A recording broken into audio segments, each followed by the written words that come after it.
Welcome to Bite at a Time Books, Behind the Story, where we answer the questions you have about your favorite classic authors. What inspired your favorite author to write their novels? What was going on in the world at the time?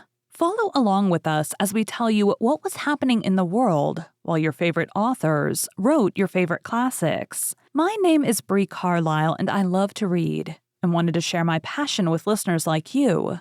All of the links for our show are in the show notes. Today we'll be talking about the Georgian era, which is one of the eras that Miss Jane Austen lived through. The Georgian era is a period in British history from 1714 to 1830 to 37 named after the Hanoverian kings George I, George II, George III, and George IV. The definition of the Georgian era often extended to include the relatively short reign of William IV, which ended with his death in 1837. The sub-period, that is the Regency era, is defined by the regency of George IV as Prince of Wales during the illness of his father, George III. The transition to the Victorian era was characterized in religion, social values, and the arts by a shift in tone away from rationalism and toward romanticism and mysticism. The term Georgian is typically used in the contexts of social and political history and architecture. The term Augustan literature is often used for Augustan drama, Augustan poetry, and Augustan prose in the period 1700 to 1740s. The term Augustan refers to the acknowledgement of the influence of Latin literature from the ancient Roman Republic. The term Georgian era is not applied to the time of the two 20th century British kings of this name, George V and George VI. Those periods are simply referred to as Georgian. Georgian society and its preoccupations were well portrayed in the novels of writers such as Daniel Defoe, Jonathan Swift, Samuel Richardson, Henry Fielding, Lawrence Sterne, Mary Shelley, and Jane Austen, characterized by the architecture of Robert Adam, John Nash, and James Wyatt, and the emergence of the Gothic revival style which harkened back to a supposed golden age of building design. The flowering of the arts was most vividly shown in the emergence of the Romantic poets, principally through Samuel Taylor Coleridge, William Wordsworth, Percy Bysshe Shelley, William Blake, John Keats, Lord Byron, and Robert Burns. Their work ushered in a new era of poetry characterized by vivid and colorful language evocative of elevating ideas and themes. The paintings of Thomas Gainsborough, Sir Joshua Reynolds, and the young J.M.W. Turner and John Constable illustrated the changing world of the Georgian period, as did the work of designers like Capability Brown, the landscape designer. Fine examples of distinct Georgian architecture are Edinburgh's Newtown, Georgian Dublin, Granger Town in Newcastle upon Tyne, the Georgian Quarter of Liverpool, and much of Bristol and Bath. The music of John Field, Handel, Haydn, Clementi, Johann Christian Bach, William Boyce, Mozart, Beethoven, and Mendelssohn was some of the most popular in England at that time.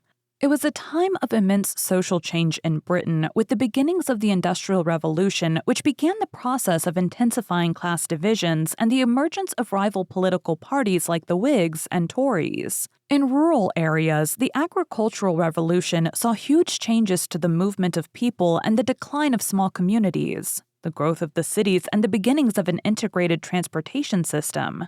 But nevertheless, as rural towns and villages declined and work became scarce, there was a huge increase in immigration to Canada, the North American colonies, which became the United States during the period, and other parts of the British Empire. The evangelical movement inside and outside the Church of England gained strength in the late 18th and early 19th century. The movement challenged the traditional religious sensibility that emphasized a code of honor for the upper class and suitable behavior for everyone else, together with faithful observances of rituals. John Wesley, 1703 to 1791, and his followers preached revivalist religion, trying to convert individuals to a personal relationship with Christ through Bible reading, regular prayer, and especially the revival experience. Wesley himself preached 52,000 times, calling on men and women to redeem the time and save their souls. Wesley always operated inside the Church of England, but at his death, his followers set up outside institutions that became the Methodist Church. It stood alongside the traditional nonconformist churches, Presbyterians, Congregationalists, Baptists, Unitarians, and Quakers. The nonconformist churches, however, were less influenced by revivalism. The Church of England remained dominant, but it had a growing evangelical revivalist faction, the Low Church. Its leaders included William Wilberforce and Hannah More. It reached the upper class through the Clapham sect. It did not seek political reform, but rather the opportunity to save souls through political action by freeing slaves, abolishing the duel, prohibiting cruelty to children and animals, stopping gaming, and avoiding frivolity on the Sabbath. They read the Bible every day. All souls were equal in God's view, but not all bodies, so evangelicals did not challenge the hierarchical structure of English society. As R.J. Morris noted in his 1983 article, Voluntary Societies and British Urban Elites, 1780 to 1850, mid-18th century Britain was a stable society in the sense that those with material and ideological power were able to defend this power in an effective and dynamic manner. But in the 20 years after 1780, this consensus structure was broken. Anglican evangelicalism, thus, as historian Lisa Wood had argued in her book Modes of Discipline, Women, Conservatism, and the Novel After the French Revolution, functioned as a tool of ruling class societal control, buffering the discontent that in France had inaugurated a revolution. Yet it contained within itself the seeds for challenge to gender and class hierarchies. The Georgian period saw continual warfare with France the primary enemy. Major episodes included the 7 Years' War, known in America as the French and Indian War, 1756 to 63, the American Revolutionary War, 1775 to 83, the French Revolutionary Wars, 1792 to 1802, the Irish Rebellion of 1798, and the Napoleonic Wars, 1803 to 15. The British won most of the wars except for the American Revolution, where the combined weight of the United States, France, Spain, and the Netherlands overwhelmed Britain, which stood alone without allies. The loss of the 13 American colonies was a natural disaster. Commentators at home and abroad speculated on the end of Britain as a great power. In Europe, the wars with France dragged on for nearly a quarter of a century, 1793 to 1815. Britain organized coalition after coalition, using its superb financial system to subsidize infantry forces and built up its navy to maintain control of the seas. Victory over Napoleon at the Battle of Trafalgar, 1805, and the Battle of Waterloo, 1815, under Admiral Lord Nelson and the Duke of Wellington brought a sense of triumphalism and political reaction. The expanse of empire in Asia was primarily the work of the British East India Company, especially under the leadership of Robert Clive. Captain James Cook was perhaps the most prominent of the many explorers and geographers using the resources of the Royal Navy to develop the empire and make many scientific discoveries, especially in Australia and the Pacific. Instead of trying to recover the lost colonies in North America, the British built up in Asia a largely new Second British Empire. That new empire flourished during the Victorian and Edwardian eras which were to follow. The era was prosperous as entrepreneurs extended the range of their business around the globe. By the 1720s, Britain was one of the most prosperous countries in the world, and Daniel Defoe boasted, "We are the most diligent nation in the world. Vast trade, rich manufacturers, mighty wealth, universal correspondence, and happy success have been constant companions of England and given us the title of an industrious people." While the other major powers were primarily motivated towards territorial gains and protection of their dynasties, such as the Habsburg and Bourbon dynasties and the House of Hohenzollern, Britain had a different set of primary interests. Its main diplomatic goal, besides protecting the homeland from invasion, was building a worldwide trading network for its merchants, manufacturers, shippers, and financiers. This required a hegemonic royal navy so powerful that no rival could sweep its ships from the world's trading routes or invade the British Isles. The London government enhanced the private sector by incorporating numerous privately financed London-based companies for establishing trading posts and opening import-export businesses across the world.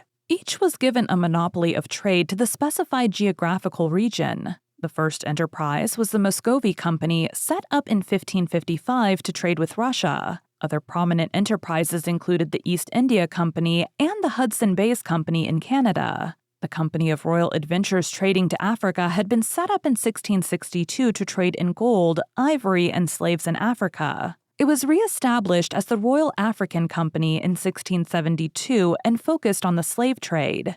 British involvement in each of the four major wars, 1740 to 1783, paid off handsomely in terms of trade. Even the loss of the 13 colonies was made up by a very favorable trading relationship with the new United States of America.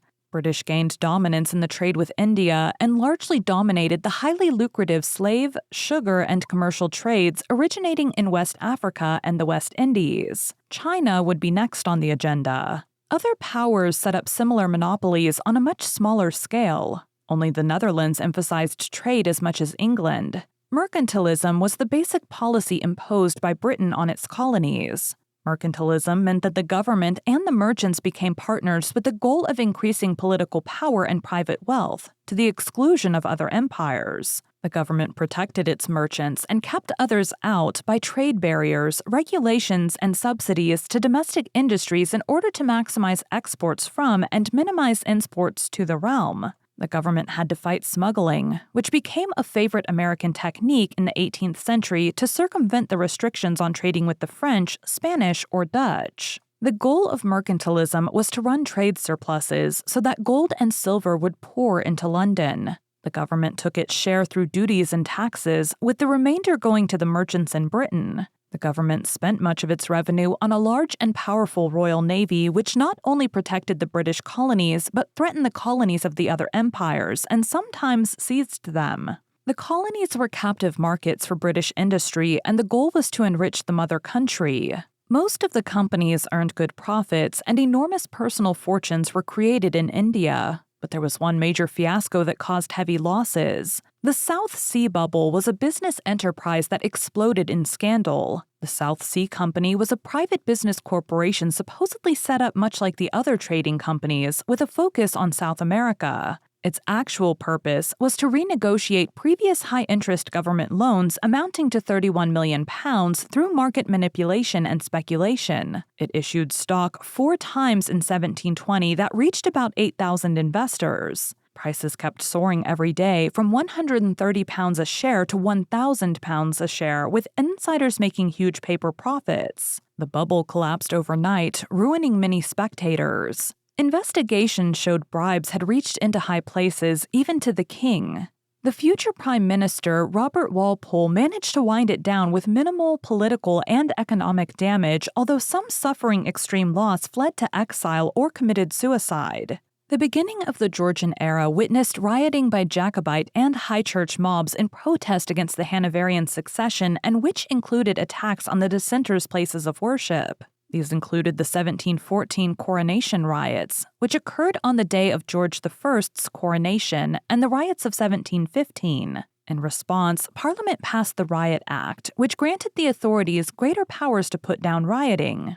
Although religious toleration was extensive by the standards of continental Europe, hostility to religious minorities was widespread in Britain during the 18th century and sometimes expressed itself in rioting. The Jewish Naturalization Act 1753 was repealed a year after it had been passed because of widespread opposition, and the 1780 Gordon riots in London were directed against Catholics after the Papists Act 1778 removed some of their legal disabilities. During the 1791 Priestley riots in Birmingham, the mob targeted dissenters, including the prominent radical Joseph Priestley. The Black Act of 1723, sponsored by Robert Walpole, strengthened the criminal code for the benefit of the upper class. It specified over 200 capital crimes, many with intensified punishment. The crime of arson, for example, was expanded to include of burning or threat of burning haystacks. The legal rights of defendants were something different from today. For example, suspects who refused to surrender within 40 days could be summarily judged guilty and sentenced to execution if apprehended. Local villages were punished if they failed to find, prosecute, and convict alleged criminals due to the increase in crime at the time. With the ending of the war with France in 1815, Great Britain entered into a period of greater economic depression and political uncertainty, characterized by social discontent and unrest. The Radical Political Party published a leaflet called The Political Register. also known as the twopenny trash to its rivals. The so-called March of the Blanketeers saw 400 spinners and weavers march from Manchester to London in March 1817 to hand the government a petition. The Luddites destroyed and damaged machinery in the industrial northwest of England. The Peterloo Massacre in 1819 began as a protest rally which saw 60,000 people gathering to protest about their living standards, but was quelled by military action and saw 11 people killed and 400 wounded. The Cato Street Conspiracy of 1820 sought to blow up the cabinet, and then move on to storm the Tower of London and overthrow the government. This too was thwarted, with the conspirators executed or transported to Australia. Historians have long explored the importance of the Scottish Enlightenment as well as the American Enlightenment while debating the very existence of the English Enlightenment. English historian Peter Gay argues that the Scottish Enlightenment was a small and cohesive group of friends, David Hume, Adam Smith, Adam Ferguson, and others, who knew one another intimately and talked to one another incessantly. Education was a priority in Scotland, both at the local level and especially in 4 universities that had stronger reputations than any in England. The Enlightenment culture was based on close readings of new books and intense discussions that took place daily at such intellectual gathering places in Edinburgh as the Select Society, and later the Poker Club, as well as within Scotland's ancient universities, St. Andrews, Glasgow, Edinburgh, and Aberdeen. Sharing the humanist and rationalist outlook of the European Enlightenment of the same time period, the thinkers of the Scottish Enlightenment asserted the importance of human reason combined with a rejection of any authority that could not be justified by reason. In Scotland, the Enlightenment was characterized by a thoroughgoing empiricism and practicality where the chief values were improved, virtue, and practical benefit for the individual and society as a whole. Among the fields that rapidly advanced were philosophy, economics, history, architecture, and medicine. Leaders included Francis Hutcheson, David Hume, Adam Smith, Dugald Stewart, Thomas Reid, William Robertson, Henry Home, Lord Kames, Adam Ferguson, John Playfair, Joseph Black, and James Hutton. The Scottish Enlightenment influenced England and the American colonies, and to a lesser extent, continental Europe. The very existence of an English Enlightenment has been debated by scholars. The majority of textbooks and standard surveys make no room for an English Enlightenment. Some European surveys include England.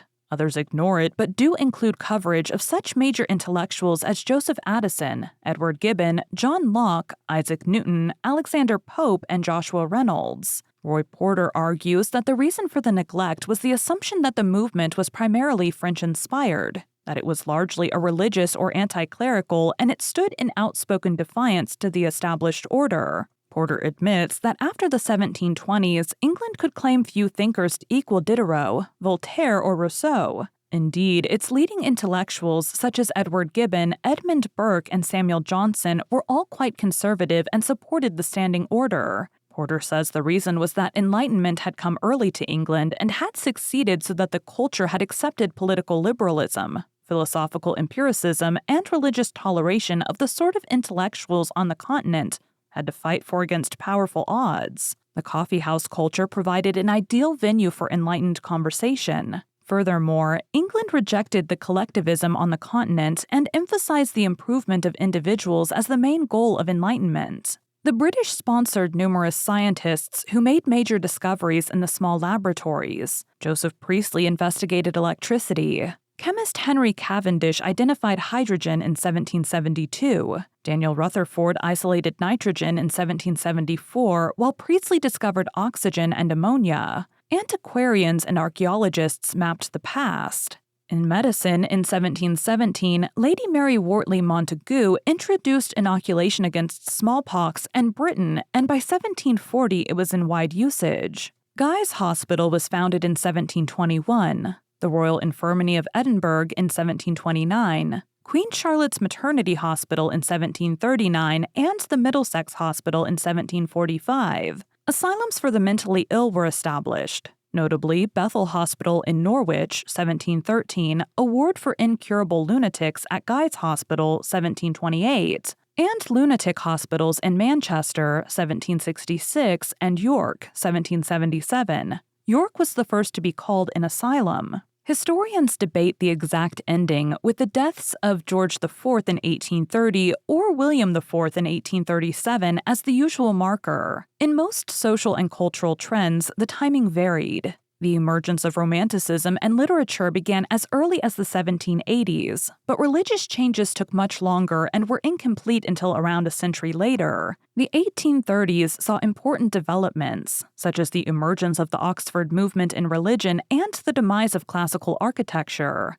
Victorians typically were disapproving of the times of the previous era. By the late 19th century, the Georgian era was a byword for a degenerate culture. Charles Abbey in 1878 argued that the Church of England partook of the general sordidness of the age. It was an age of great material prosperity, but of moral and spiritual poverty such as hardly finds a parallel in our history. Mercenary motives were to predominate everywhere, in the church as well as in the state. Thank you for joining Bite at a Time Books Behind the Story today, while we answered some of the questions you have about one of your favorite classic authors. All of the links for our show are in the show notes. Our show is part of the Bite at a Time Books Productions Network. If you would also like to hear a story by the author we are currently featuring, check out the Bite at a Time Books podcast wherever you listen to podcasts. Right now, we are reading Emma. Again, my name is Bree Carlile, and I hope you come back next week when we answer more questions about one of your favorite classic authors.